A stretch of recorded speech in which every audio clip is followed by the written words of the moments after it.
I just don't. All right, if you got Jalen Hurts or Jonathan Taylor in this upcoming week, sorry, you're probably going to lose your playoff matchup. It's time for garbage time.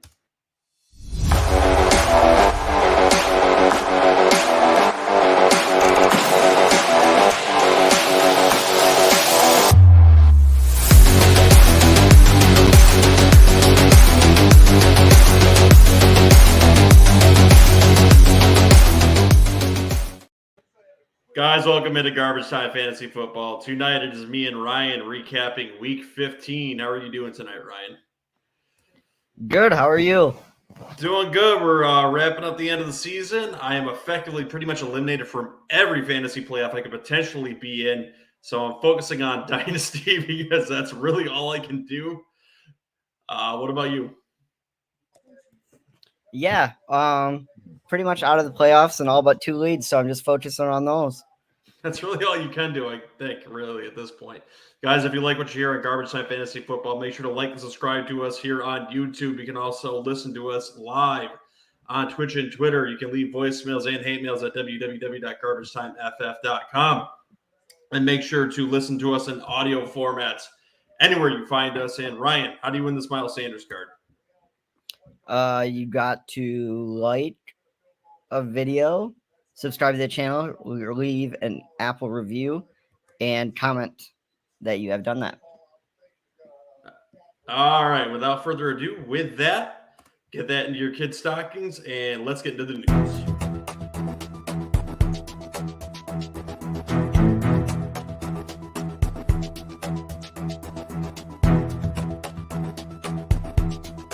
News updates. All right, first little bit of news we have tonight. Bijan Robinson is declared for the draft, and I think that is going to be very important to Dynasty owners. What's your thoughts on Bijan Robinson for the upcoming season? Yeah, he's probably going to be probably going to be the census number 1, right? Depending on where he goes. I would probably think so. I don't see anyone overtaking him in a lot of spreads. Jalen Hurts has a banged up shoulder. Do you expect him to miss more than a week? And are fantasy owners that have him absolutely screwed? I don't know about more than a week, but it's definitely sounding like he's gonna miss this upcoming week. Definitely sucks for fantasy owners heading into the playoffs. But when your last name's Hurts, it's kind of like you're just asking for it. Should probably get that changed. Yeah, speaking of hurt players, Jonathan Taylor's probably out for the rest of the fantasy season. Does this one hurt even more than the Jalen Hurts injury? Yeah, that definitely hurts. Jonathan Taylor hasn't had a season like what he had last year, but he was still starting to put up pretty solid numbers, and that's definitely going to be a big hole. Hopefully people have listened to some of our handcuff episodes. What are your thoughts on the what is it? Deion, what's his last name? It's Deion Jackson and it's Moss over there. That's a very concerning backfield. And if you want to know what we think about that, you're going to have to listen to the waiver show. Sorry, guys. Yep. Also, Mike White is not expected to play this Thursday. It's just very concerning for the Jets' weapons going up against the Jacksonville Jaguars. Or do you think they can still get it done? It's definitely concerning. I think for fantasy purposes, Mike White provides significantly more value to the other players. Zach Wilson did manage a decent week this week. We'll talk about that a little bit, but it's just I don't know if you can expect that coming into this upcoming week. Ravens are not committing to Lamar Jackson for Week 16. Is this something else that's concerning to fantasy owners, considering we don't know the health of him going into that game? Or if you have him, do you have to play him if he starts? Definitely a concern, and for concern for all the weapons too. Mark Andrews has pretty much been a non-factor without Lamar Jackson there. And then last 2 things I have for us tonight. Bears designate Khalil Herbert to return, and the Packers have waived Sammy Watkins. So thoughts on these? Do you believe Khalil Herbert's going to be a part of that backfield in the last 2 weeks of fantasy playoffs? And do you think anyone will pick up Sammy Watkins? Is he worth absolutely anything to fantasy football if he is picked up? I definitely think Khalil Herbert's going to get some work. He's been a part of that offense when healthy. I have no interest in Sammy Watkins, even if he gets picked up. I don't think he's going to get a significant workload to justify being fantasy valuable. All right, you ready to get into the recap? Let's do it. Playoffs? But they are who we thought they were, and we let them off the hook. You play to win the game.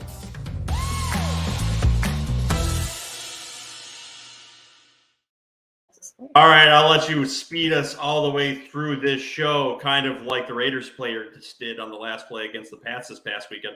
So go ahead and go, Ryan. Yeah, we're not going to talk about that. So for me, I broke it down by position. So what position you want to start off with? You know what? You always like to go really beefy with the wide receivers, so let's get that juggernaut out of the way. Okay. You know, I was a little bit light on the wide receivers this week, actually. I kind of hit the running backs harder, but definitely not your flavor usually. We will go wide receivers. So we got to talk about Zay Jones, right? Mm-hmm. 109 yards, 3 touchdowns. He's been a top 10 wide receiver in 3 of the last 4 weeks. Would you say he's probably Trevor Lawrence's favorite target at this point? And is he a must start even against a pretty tough Jets defense? I mean, so anyone coming off 3 touchdown performance, I think is a must start, even going up against the Jets defense. And that defense was a little bit exploited by some no-name players last week. I think there's a chance that Quentin Williams comes back and plays for them, which will help get pass rush against Jacksonville. And they are also losing their left tackle for the rest of the season. So it'll be interesting to see how that turns out. But listen, when someone has 109 yards and 3 touchdowns, you play your biggest players and your best scorers in any given fantasy week. So I think Zay Jones is an excellent matchup, even on a Thursday night game against a tough defense. I agree. Yeah, you got to play him. One that might be a little bit tougher of a decision. KJ Osborne, 150 yards and a touchdown this week. Are we calling that a fluke? I'm calling this a fluke for the reason that they have 3 decent wide receivers. They've got Hawkinson in that offense, Delvin Cook. I think there's a lot of mouths to feed, so I wouldn't trust playing KJ Osborne outside of a flex position. I agree. I think it would be a risky flex at that. Unlike the next player on your list, Justin Jefferson, who had 123 yards and a touchdown. Yeah, I feel like that's not a ton of news. It's basically what he does, and you have to start him. Absolutely. So AJ Brown continues to, in your words, rob the Eagles with another 181 yard game. He's my dogs. He's a must start, right? But what do you think without Hurts in? Yeah, well, I only thought he robbed them for 1 week. So you saying that I am gleaming that they are getting robbed every single week is bullshit to begin with. But obviously, you just have to continue playing him. He's an absolute dog, like your dogs over there. So yeah, I think you absolutely have to play AJ Brown. I think you have to play Devontae Smith. You just have to play all the Eagles' weapons going. Now, how much are you tempering your expectations if Jalen Hurts is out? That's a tough one. Who's the backup? I haven't even checked that because Jalen Hurts has been so amazing this year. I don't even know who the backup is. Why don't you let us know who that is? Eagles. Their backup is Gardner Minshew. Yeah, no, I think you could still throw him in there, and AJ Brown could still have a good week. Minshew is a very comparable backup and is pretty decent for fantasy when he does play. So yeah, go ahead and play your players. I agree. Another one. So Russell Gage managed to score some points despite Brady committing to giving Cincinnati the ball as much as possible. Only 59 yards, but did get 2 touchdowns. Do you think he's a safe flex play? No, I'm not playing him. I'm completely avoiding this position for the Patriots. Brady, the yards have been there. He turns the ball over too much, but there's a lot of weapons, and Russell Gage has not been consistent enough. This is not something that I'm willing to risk in the last 2 weeks of the playoffs. Okay. Another kind of risky one that I think might kind of be a roller coaster as well. Noah Brown for Dallas, 6 receptions for 49 yards, but 2 touchdowns. Has he officially passed Michael Gallup in this offense, and are you trusting him on a weekly basis? He has passed Michael Gallup in this offense, but no, this is another one I'm avoiding the last 2 weeks. You have to play your stars, your most consistent players. This is the kind of situation where you would play Zay Jones over him. Is he the worst option in the world? Absolutely not, but I hope you have something better on your roster rolling into the last 2 weeks. Agreed. A little bit more, probably an easier answer. Chris Godwin remains Brady's favorite target. 8 receptions, 83 yards, and a touchdown. You're playing him if you have him, right? Even with Brady struggling. The PPR just format for that offense that runs from Brady to Godwin has been established. It's back. It's consistent. You absolutely are playing him, and he's going to give you those wide receiver one upside numbers. So, yeah, going for your fantasy championships over the next few weeks, you absolutely have to play Godwin. And you're avoiding his teammate, Russell Gage. Yes. A kind of rookie breakout that has been fun to watch recently. Jahan Dotson, great game versus the Giants, 105 yards and 1 touchdown. Kind of outpaced Terry McLaurin this past week. What do you think about him going forward? I think Jahan Dotson has that kind of speed that will keep him very comparable in the league. The breakaway kind of speed that lets him separate from corners and allows him to be very prominent in that Commander's offense. A lot of people who were able to draft him very late in dynasty drafts, late second, early third round, really may have gotten a steal with Jahan Dotson. And I think you may see that more pick up and where you'll see that value in dynasty leagues going forward. As for redraft for him next year, it's tough to say where he falls because we don't really know what the Commanders are going to do at quarterback and what they're going to do at the wide receiver position. It kind of seems like a team in flux. They may draft someone young who may like him as a target, may like some of the other guys because there's a lot of weapons on that offense. As for playing him the next few weeks, I do like him as a flex player. Yeah, definitely agree. Next up, so Jamar Chase basically had a huge game last week, but kind of what we expected to happen with T. Higgins and Tyler Boyd both healthy, kind of returned back to his norm. Still 19 fantasy points, a very strong wide receiver 2 and can do wide receiver 1 numbers at any given point. Is that kind of what you think we didn't expect his baseline to almost be if with Higgins and Boyd both healthy? I think Jamar Chase is going to be league winning the next 2 weeks. The Bengals have a few tough matchups coming up here, and I think they're going to really start to turn it on with them competing with Baltimore for that division. I believe they are going up against the Pats next week. Am I right? Yep, they got the Pats and the Buffalo for week 16 and 17. Look for both those teams to look to shut him down, but I think that's going to just encourage Joe Burrow to throw to his best weapon even more. And regardless, I don't think anyone's going to be able to shut him down. I think he's going to be the kind of player that helps you win your league over the next 2 weeks. So look for him to go over those numbers. Yeah, and just one thing to note too, even with kind of coming back down a little bit, still saw 13 targets this past week. So yeah, so absolutely getting peppered. Mike Williams finished with only 4 receptions for 67 yards after a big game this week. I think that was more of a result of Keenan Allen and Austin Eckler both having big weeks. Where are you seeing him going forward? So now he has officially taken the shoes as the new Tyler Lockett. Lockett is now consistent, and Mike Williams is the new Tyler Lockett. So look for him to be a crapshoot every other week where you might get those wide receiver 1 numbers or you might get wide receiver 3 numbers. But guess what? You have a shot for a really high ceiling for him, so you're going to play him every week. And when you're trying to come home with the hardware, you're not worried about it. So play him, hope for the best. All right, next up.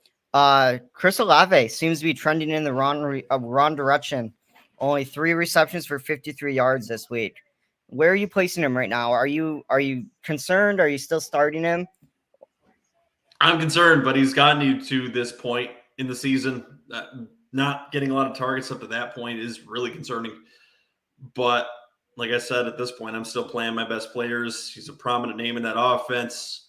He was a big part of them getting there, and the Saints are now in desperation mode to remain relevant. I think they're going to look to see what they got out of their young players the last few weeks, and Chris Olave is one of those young players. So I'm a little bit concerned, but I'm still playing him. All right. Brandon Ayuk has been pretty consistent this season, but did have a down week this week with only 2 receptions for 19 yards. So definitely may have hurt some of these people in playoffs right now. Are you just saying this is a fluke down game? What are you doing going forward? You still playing him? No. So Purdy has a tendency to, I think, check down a little bit. He's safe with the balls. I think he has a tendency more to go towards the tight end and the running backs just based on the experience level. Ayuk is someone I would look to trend away from, I think, the last 2 weeks. I like Purdy as a potential quarterback 2 option. We'll see that in waivers. And with Jalen Hurts being out this week, you may have to look at him in the final week. But in terms of Ayuk, I think I would tend to look at some of these other players. Okay, and kind of a tough matchup versus Washington coming up this week, and then Las Vegas after that. DJ Shark, who was in a couple of our waiver episodes, had a very poor showing. One reception for 18 yards. They have Carolina coming up next. Are you still thinking flats? Would you still start him? I think you could probably still flex him. It is concerning. It's someone I've never believed in Chark, especially in that kind of format. I think they're going to want to see what they got with Jamison Williams. I mean, Amon-Ra St. Brown's there too. Yep. But they're fighting for a playoff spot. Veterans are very useful. You really have to look at those matchups. And honestly, who is Detroit playing this week? They got Carolina, and then week 17, they have Chicago. So, I mean, decent matchups. I think you probably could play Chark, but I don't love it. Okay. All right, and that's all I got for wide receivers. Were there any that you wanted to touch on? No, I'm good there. Let's hit the running backs next. All right, the running backs. So we got to talk about this one. Came out of nowhere. Well, I say nowhere, but he had a big game last week too. Jerick McKinnon finished as RB1 back-to-back weeks with 30-plus points. How much are you trusting this production going forward? It seems like KC is always hard to predict. Well, he's done it 2 weeks in a row. Honestly, Pacheco wasn't absolutely terrible either, which was kind of surprising. Not the best, but not the worst. But McKinnon seems to have established himself the last 2 weeks. It's so fucking weird with the Chiefs. Yeah. I mean, when you're scoring like that, though, you have to play him. And anyone that looked down the barrel of Jared McKinnon this past week absolutely got torched. And you're probably not in the playoffs anymore.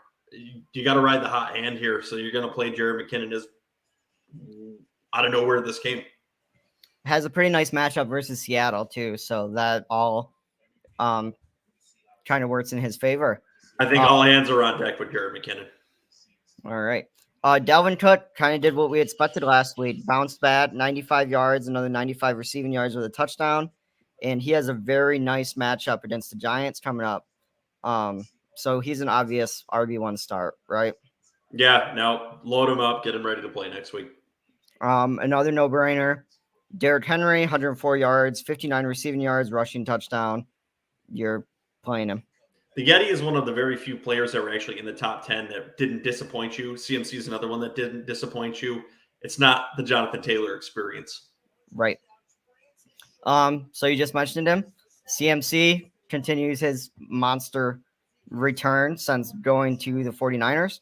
108 rushing yards, another 30 receiving yards, and a rushing touchdown. RB1, you're starting him, right? Yep. Keep it rolling. This one's a bit more interesting, I think, because I think he's a little bit underrated in some areas just because of the team he's on that has almost no other fantasy viable players. Ramondre Stevenson, 172 rushing yards and a rushing TD, has Cincinnati coming up next. It's the Patriots are showing that they're committed to running the football. So do you trust him going forward? I mean, he's had some game-winning weeks. Listen, you follow the big performances at this point of the season. You really just have to. So, yeah, even though Cincinnati's up next, I do trust him. I agree. I mean, I'd probably put him in RB2 range. So that's up. David Montgomery. So it gets interesting because, as you mentioned, Khalil Herbert might be coming back this week. Only rushed 12 times for 53 yards, but did get a touchdown and then got another touchdown through the air.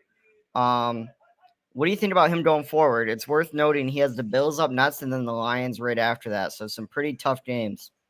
So I do not like him for this upcoming week against the Bills. I think they're going to look to absolutely crush the run this week because that's what the Chicago Bears do well.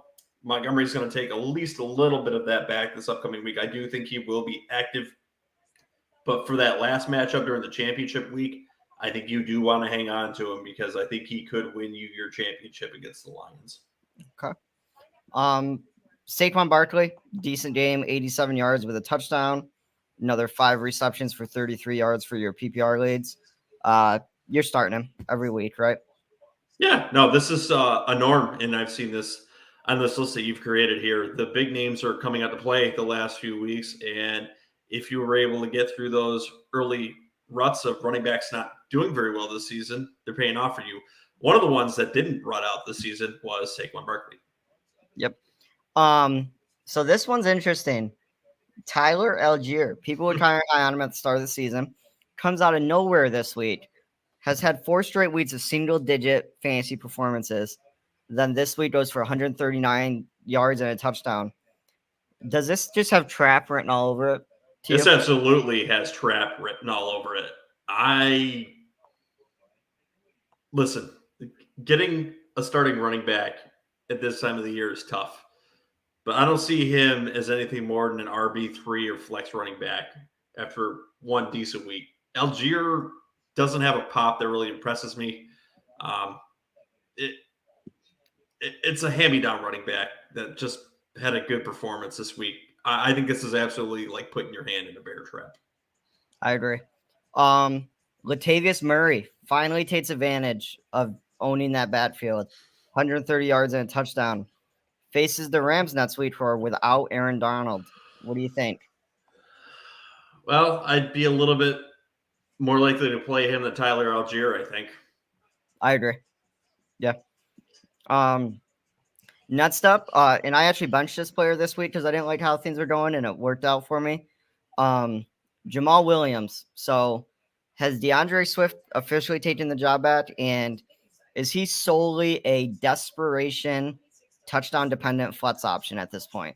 Yeah, he's a solely desperation touchdown-dependent option, but the thing here is he's scored touchdowns all season. So I think you could still throw him in as a desperate touchdown option because when you have potentially 14 or 15 rolling into the last few weeks of the season, it's a good amount of fantasy points. Not bad for a running back 3 or flex option, right? So yeah, you can throw him in there as a desperation option. I don't care if he's not the starter anymore. He falls into the end zone.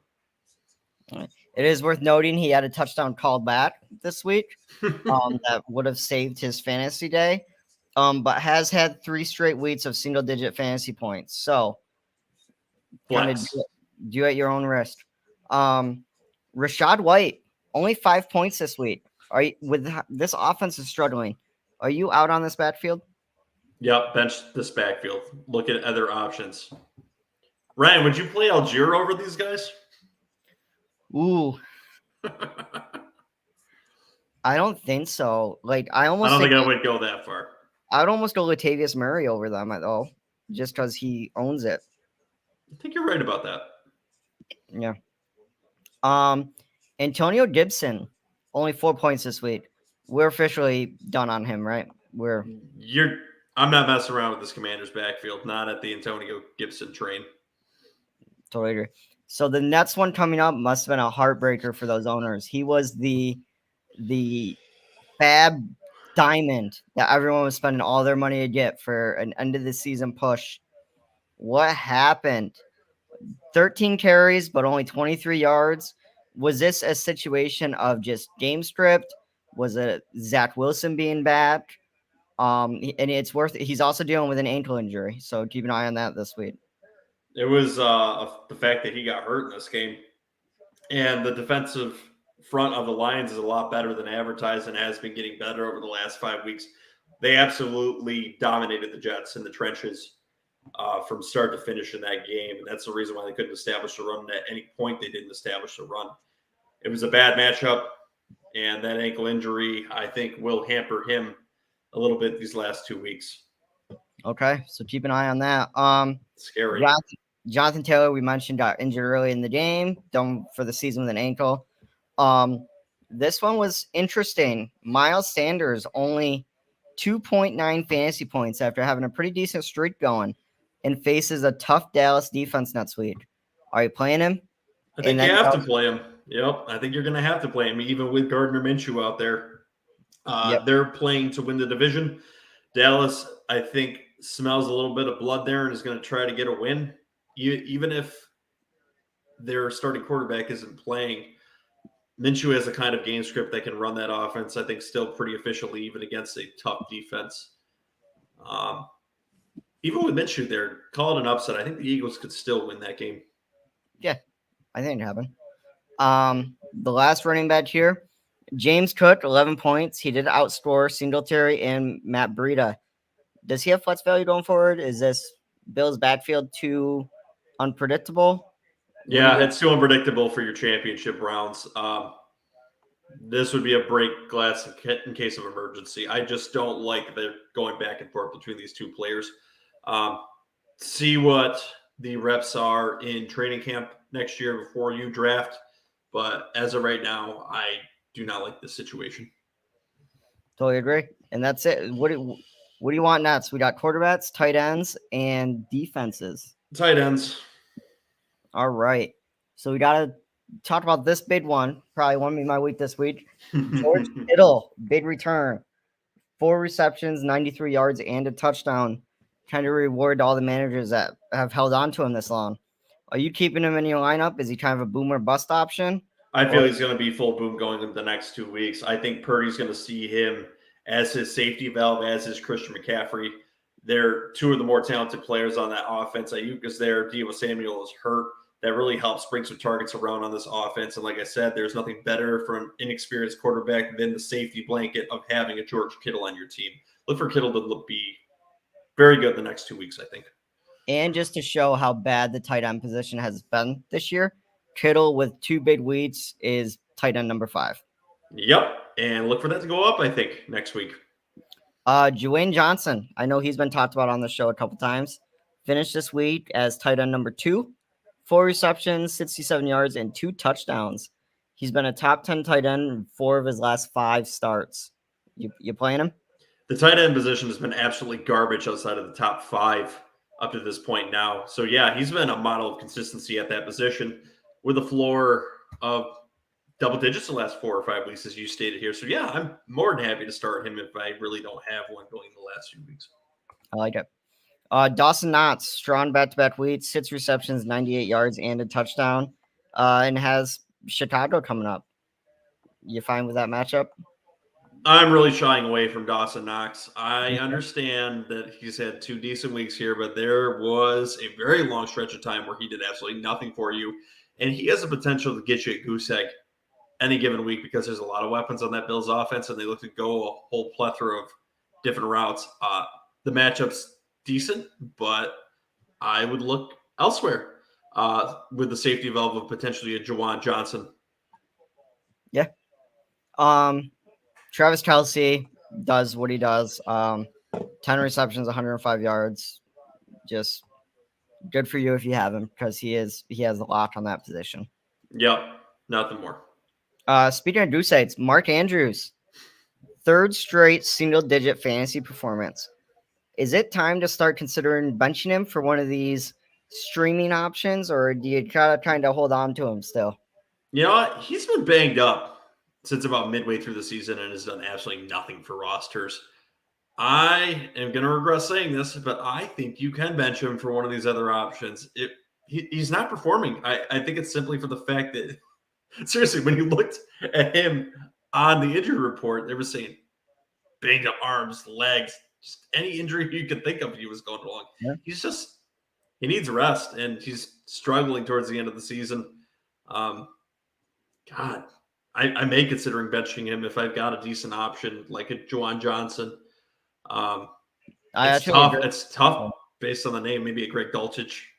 I would play him over someone like a Knox, but it's really tough. I don't know if you can play him.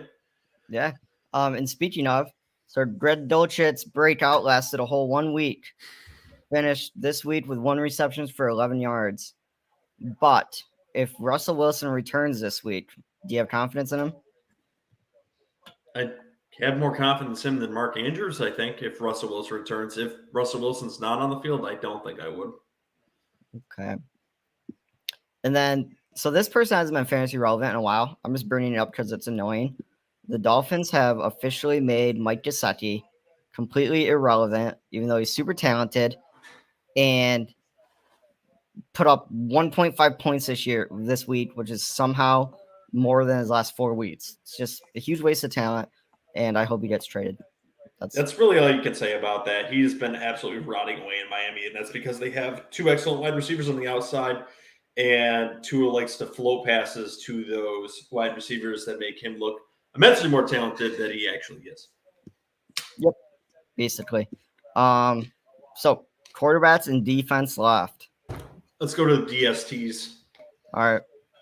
I just did the top 3. So the Colts, basically all in the first half versus the Vikings. 2 interceptions, 7 sacks, a forced fumble, and a defensive touchdown. I think blowing a 33-point lead, the number of points they scored should have been 0 after that, but fantasy doesn't work that way, so they had a very strong performance. Saturday Night Miracle given up by Jeff Saturday.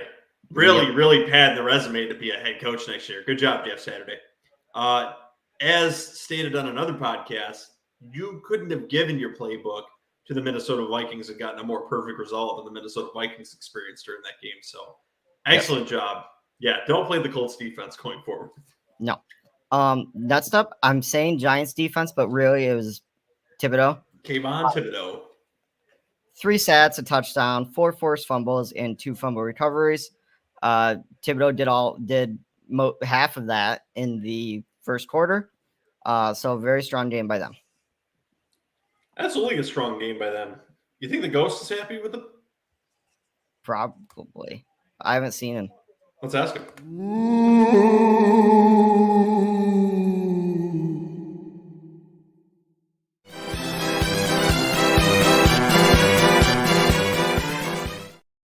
Thank you, Ghost. Like a woo, like a happy one. Yeah, no, it was definitely a happy woo. And next up was the Eagles defense. 6 sacks, 3 forced fumbles, and 1 fumble recovery. Their defense has actually been, like, despite how many shootouts they've been in, their defense is actually sneakily good. Yeah, no, it's good for Dynasty. It's good for regular fantasy football. Just overall good for fantasy football in every format. And listen to our waiver show for the top defensive ads you can do this week, because I am a big fan of streaming defenses weekly, depending on who you have as your starting defense. I've got 3 or 4 for you in the waiver show. Beautiful. All right. So last but not least, the quarterbacks. Some no-brainers here. Josh Allen, 304 yards, 4 touchdowns, 77 rushing yards. Obvious QB1 every week, has a nice matchup versus Chicago. So there's not much else to say there. Only question I've got for you is is this one in New Era? Because the Chicago players really need to watch for snowballs. Yeah, I don't know actually. Damn Bills fans. Yeah. Next up, Kirk Cousins, basically all in the second half. 460 yards, 4 touchdowns, his best fantasy performance of the season, and has a very nice matchup coming up versus the Giants. How do you feel about it? They're going to be coming in feeling pretty good. It's a decent matchup. Thibodeau will be on the other side. That'll help a little bit, but the Minnesota Vikings should have a pretty decent performance. There's a nice low floor for that game and a nice ceiling for Kirk Cousins, so I think you can stream him. Totally agree. Trevor Lawrence continues his late season improvement. He is now ranked quarterback number 6 on the season, 318 yards, 4 touchdowns. Do you think you could start him at QB1 at this point? Yeah, you can absolutely start him at QB1. He's done it 4 out of 5 weeks now. He took advantage of a very tough Dallas defense and made them look like a Pee Wee team in the second half of that game. So, yeah, Trevor Lawrence has arrived, he's elevated, and he's going to be a good fantasy quarterback next year. Yeah. And maybe the last 2 weeks.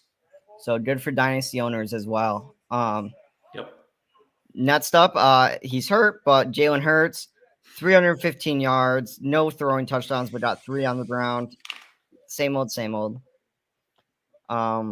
Let's go, Minshew. Also, not shocking news.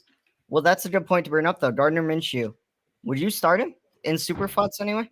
Oh, absolutely. In Superflex. But I mean, in a 12 QB format, going into your playoffs, I don't think you can play Minshew that high. 2 quarterback If you had to choose between Brady and Minshew, Oh, who you picking?